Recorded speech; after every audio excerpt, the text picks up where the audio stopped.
Nintendo and Atari by Ryan Sander. Founded in 1972, Atari burst onto the scene in arcades across America. Pac-Man and Pong made Atari millions of dollars and popularized video games in arcades.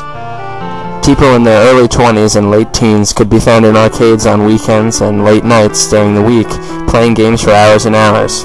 As the demand rose, Atari began to make home game consoles. The Atari 2600 brought games to households across America in 1977. Pac-Man and Pong continued their unprecedented successes. However, competing software developers used money made from developing cartridges for the Atari 2600 to launch their own game consoles. These competing companies, most notably Nintendo, went on to surpass the pioneering Atari.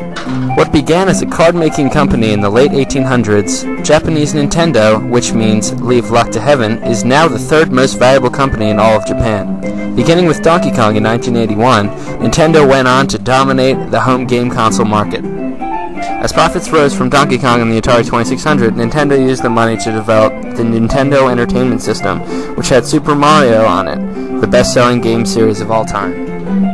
In 1989, Nintendo developed the first portable game console, the Game Boy. Portable gaming further expanded the popularity of video games, and physical activities were replaced by video games, creating a less physically active generation. The Great One, Wayne Gretzky.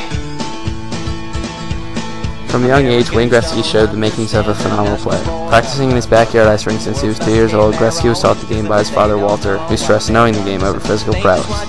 His phenomenal knowledge of the game became apparent at a very young age, scoring 379 goals in one season at age 10 in a 14-year-old league. This continued on into his teen years, scoring his first professional goal at 17 in WHL. He scored his second goal 4 seconds later. He went on to shatter nearly every single major NHL record. In the playoffs, regular season, and All-Star games, Gretzky has the most career and single-season goals and assists. Gretzky scored 92 goals in 80 games, a record that many believe will never be broken. Gretzky has also accumulated 10 Art Ross trophies for the most points, 9 MVPs, and 4 Stanley Cups. With such an impressive career, Wayne Gretzky is widely considered the greatest player of all time, thus coining his nickname, the Great One.